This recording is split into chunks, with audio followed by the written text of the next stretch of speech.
Seches Gittin Daf Zayin begins in the middle of a Gemara's discussion about a list of things that don't work in halves if you do one half at a time. The Gemara is in the middle of an example of washing the Netilas Yadayim one hand at a time, and the Gemara is going to move on to Tevila in Mayim She'uvim one half at a time, or other types of Tevila one half at a time. Then the Gemara will go back to the sugya of two people or even three people who bring a get and don't properly say b'fanei nachtam, and what halachas are there, and the Gemara will explain some of those machlokes. Some will have two versions, and have to explain the machlokes according to each version. So let's begin the daf. The Gemara has been discussing the Shaila. Rav Yana asked, somebody washes his hands in Netilas Yadayim in halves, does it work or not? So the Gemara's trying to figure out what the case is. The Gemara said that the case is he washed half a hand, dried it, and washed the other half a hand. The Gemara said it's pasha that's no good. The Gemara said so he washed half a hand, and then it was still moist, and then he washed the other hand. So the Gemara says if it's only moist enough that it's wet, but you can't make something else wet, that's also not a shayla, because that type of wet, which is called tefeach, is clearly not a connection. The water that he washes the other hand doesn't connect to that, and therefore there's no netila at once. And the Gemara shows that that's halacha, because concerning connecting two bodies of water, so if, let's say, one is tahar and one is tameh, will the tumah travel from one to the other? Or if you have a mikvah, do you want to connect the she'uvin? Will it make the she'uvin mikvah water? She'uvin is drawn water. That's not mikvah water. It becomes mikvah water if it's connected to a mikvah, but what's called a connection. So concerning these two types of connections, we have a brisa, we have a mishnah that says pouring water, water flowing along a slope, or flat water, which is in a board, which is wet, but not wet enough to make something else wet. That is that it's tefeach. All these things are not a connection, not to bring tumah from one body of water on one into the other, and not to bring tahara, not to bring the status of a mikvah from one into the other. So it certainly can't be enough wet to make the entire hand considered to be washed at once. Of course, there's no, so what we're really discussing here, the shayla was, if it is more wet than it's tefeach, lehatpeach. I mean, it's wet enough that if you touch it, your hand, you would get wet enough to make something else wet. So this is also discussed. It says before Mishnah that type of wetness is called connected. So it's called connected. So the hand that's just tefeach latfiach, and then the rest of the hand, the part of the hand that's tefeach latfiach connects to the rest of the hand, and it's all tar. No problem. So the rest says no, mikvahs are different. Concerning mikvahs tefeach latfiach, where it's wet enough to make other things wet, that's a connection. But that's not because of the halach of connection. That's because of a special din in mikvahs called garachis. That's considered to all be connected. It's considered to all be one body of water. And we see that from Rabbi Yehuda. Rabbi Yehuda says it in a Mishnah. The Gemara quotes that Mishnah. The Gemara's point is that the halachas of mikvah are different than the halachas of connection from Netilas Yadayim.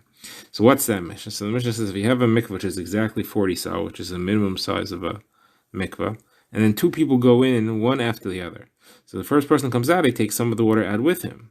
So the Tanna Kama says the first person is tar because he went into 40 sa. The second person went into less than 40 sa. So he did not have tefillah in a kosher mikvah because it doesn't have 40 sa anymore.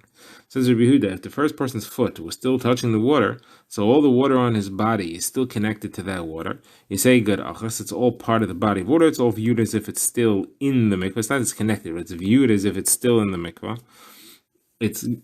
We move it lumdishly downward towards the mikvah, and therefore it's all considered to be, so you have 40 sa there. So therefore that halacha of mikvah is about garachas. Here we're discussing connections, there's no garachas, so one thing has nothing to do with the other. Another Gemara goes on to another case of things which are in halves. The Gemara quotes Rav Yirmiyah. So Rav Yirmiyah says that he quotes the fact that there's a takanas chazal that if you go into drawn water, it's metameyu. And if you pour drawn water, if you pour 3 lugan of a drawn water, it's mayim she'uvin ani, it's metameyu you as well. Now, the Gemara elsewhere explains the reason for that is because the people used to wash off the mikvah water from themselves after they went to the mikvah. Mikvah water could have been putrid at times, it stood there for a long time. They would wash that off by pouring water or going into a bath. And it got to the point where everybody took a shower or a bath after the mikvah, and people started to think that it's the shower or the bath that's matar and not the mikvah. Because the mikvah water is filthy anyway. So therefore, in order to prevent that, they said that they can't do that after the mikvah. In order to make sure that that didn't happen, they said that it's actually metamiyu. And in order to make sure that that halacha stays, they said that it's metamiyu at all times. A bath and a shower are metamiyu, whether it's after a mikvah or not. So the first question is, Rabbi Yirmi asks, what if you took half a bath and half a shower? Half his body went into a bath of shuvin, and half his body had water poured on him of shuvin. Is that metameh or not? So the Gemara says that the Gemara leaves that without an answer. Next, the Gemara quotes Rav Papa, who says that as far as tefillas Ezra, that is a tefillah, if a person has a carry as a seminal emission, he's supposed to go to the mikvah before he learns Torah. So that halacha, if a person is not healthy and he can't go into the mikvah, it's enough if he pours 9 kav of water on him. So Rav Papa asked, what if he does half in the mikvah and half with 9 kav? Does that work? So that the Gemara says also, we don't have an answer for that either. Okay, next, the Gemara finishes this sugya, and now the Gemara goes back to our sugya in our Mishnah, where we had been discussing what are the halachos if b'fanei nechtam was not said properly. So we saw in the Mishnah that if one person says b'fanei nechtam and someone else says b'fanei nechtam, that's puzzle, that's no good. So the Gemara has 2 different versions here. Who was carrying the get? So there's 2 different versions of this Gemara, very similar to each other, but opposite. According to the first version, Rav Shmuel bar Yehuda said, in the name of Rav Yechanan, that the only time where we say that it's possible if one says b'fanei nechtam and the other one says b'fanei nechtam is if one of them is carrying the get. If both of them are carrying the get, they're each holding on to part of the get when they bring it, then we say that it's kosher. Now, the Gemara understands as follows. Gemara understands it's not that it's a kosher that they said. Now, one person says b'fanei nechtam, one says b'fanei nechtam, that's possible for sure. And the reason is because if we allow you to do that, then each one is only testifying to one thing, so you really have only one aid. And we're going to mix that up with other certification of contracts, and we're going to assume that certification of contracts is also good with only one aid. And therefore, we can't have that. We can't have a situation where only one person testified and it's okay. Now, even though when you have one person who brings the get himself, that's okay. That's a special Takan Chazal. As we said it earlier in that Masechta, we won't get confused with that.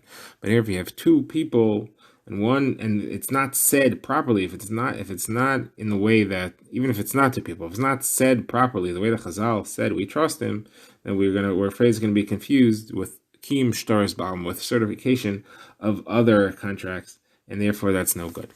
So it says the Gemara, so what then is the reason that if both of them are holding the shtar, that if both of them are holding the get, that it's okay? So the reason must be because when 2 people are bringing a get, we don't really require anything. We don't require any b'fanei nechtam or b'fanei nechtam. And therefore, it is kosher without anybody saying anything. The fact that they said it is puzzle. That themselves is no good because only one person said b'fanei nechtam and only one person said b'fanei nechtam, and nobody said both of them.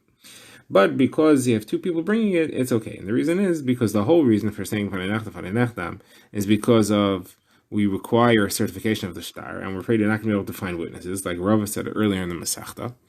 And therefore, you don't have a problem here because 2 people are bringing the get. So they too can corroborate the witnesses. You have 2 people here. You don't have to worry, where am I going to get people to corroborate the witnesses? They're here, and they can corroborate it themselves. Now, Rashi points out, why does it have to do with each of them holding the get? So then, let's say one's holding the get and one's not. You still have 2 people. So Rashi points out, no, because other random people that go along with the shliach don't count. You don't include random people who happen to come from there. It has to be someone who's connected to the whole story here. So they have to both be holding the get, otherwise they're not considered to be anything. Okay, so this was the halacha according to the first version that was said by Rav Shmuel bar Yehuda and Rav Yechanan. And again, the bottom line of this halacha is that if 2 people bring a get, no b'fanei nechtam is required. So Abaye challenged it from the next case in Mishnah. Next case in Mishnah was where 3 people bring the get. 2 of them say b'fanei nechtam, they testify to the writing of the get, and one says b'fanei nechtam, he testifies to the signing of the get. Here you have a machlekes. The Chachamim say it's possible, and here Rav Yehuda says it's kosher. So now what are we talking about here? Who's carrying the get here? If you're talking about where 2 people are carrying the get, so why would the Chachamim say it's possible? You just told me that the Chachamim agree that when you have 2 people carrying the get, you don't have to say b'fanei nechtam, so there's no reason for them to puzzle it. So the case must be where only one person's carrying the get. If only one person's carrying the get, why is Rav Yehuda machsher it? How could there be any machsher? You're required to say b'fanei nechtam, and it wasn't said properly by anyone. So the Gemara says the machlokes is: do we make gzeira that one person can't say it and the other person say the other half? Do we make gzeira that we're afraid we're going to mix it up with kiyum shtaris alma, with other certifications? According to the Chachamim, we make such a gzeira. We can't accept it if one person says one thing and the other person says something else, because they're going to mix it up with kiyum shtaris ba'alma. But according to Rav Yehuda, you don't have a problem. You're not going to mix it up with kiyum shtaris ba'alma. The reason is because you have another pair of witnesses here on the spot. You will clearly see that there has to be a pair of witnesses involved. At least two witnesses have to testify to something. If two witnesses testify to the writing, so at least you have two witnesses for something, and therefore we'll get it straight, and we're not going to confuse it. Okay, this is all the Gemara's first version. Now, the second version is flipped. Here, Rav Shmuel bar Yehuda says, and when do we say, where one person says "B'fani nechtav" and one says "B'fani nechtam," that it's puzzle? That is even if they're both holding on to the get. Both of them are holding on to get, they're both shluchim, it's still puzzle. Now, what's the reason now? So the reason is, of course, just like we said before, what they said doesn't count, because gzeira, that it'll be confused with kiyum shtaris ba'alma. And now we're saying that even two people who bring a get do have to say b'fani nechtam. We don't accept that they'll just be around to certify the witnesses. If necessary, that's not enough. They do have to say b'fani nechtam. And that's why the Chachamim say it's no good, even if they are both holding the get. So now the Gemara says, so now again we have the same thing. Abaya asks, so let's look at the next case where we have a machlokes where three people bring the get, two say b'fani nechtav, one says b'fani nechtam. The Chachamim say it's possible, and Yehuda says it's kosher. Now Pashta say we're also talking about where two people are carrying the get. Otherwise, it's not the same as the case before. So we're talking about where two people are carrying the get. Now the Rabbanon are going to passel if two people are carrying the get. So the Gemara says yes, the Rabbanon will passel even if two people are carrying the get, because it's not enough. You need to have that there is actual testimony. You have to say properly. The fact that two people are holding it, we don't rely. Or if we're still afraid we'll be confused with kiyum shtaris ba'alma, and it's not enough that you have two people here to testify and to certify that the signatures are valid, to be mekayim the signatures on the get. So the Gemara asks him, but then why would Rav Yehuda argue with that? What would be his reasoning that a case like that would be okay? So the Gemara says, because Rav Yehuda holds, you don't need to worry about saying b'fani nechtam at all when you have two people holding the get, because he holds that when you have two people holding it, there is no decree of saying b'fani nechtam. What would the machlokes be about? So the Gemara says machlokes is about what was the reason for the decree in the first place.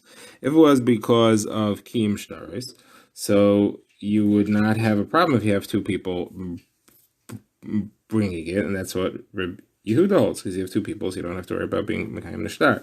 If the reason was because you're afraid that the people outside Eretz Yisrael don't know the halacha, it has to be l'shma, it wouldn't help to have two people, and therefore you would need to have them say b'fani nechtam. So Gemara says, hold on a second, that sounds familiar. That's machlokes Rabbah and Rav in the beginning of the Masechta. You want to say that machlokes Rabbah and Rav is exactly this machlokes Tanaim between Chachamim and Rav Yehuda? Gemara says no. Rabbah and Rav are going to explain this differently. Rava holds that it's all about kiyum shtaris, is going to go like the first explanation, our first version of this Gemara. Not going to go like this version where there are Rabbanan hold that it's because of Lishma. They go like the first version where the Rabbanan hold that it is the issue is kiyum shtaris, and therefore they hold that there is no problem when you have two people holding the get. In the case you're talking about, this Mishnah, it says that it's a problem when one says b'fani nechtam, one says b'fani nechtam. It's talking about where only one of them is holding the get, so you don't have two people.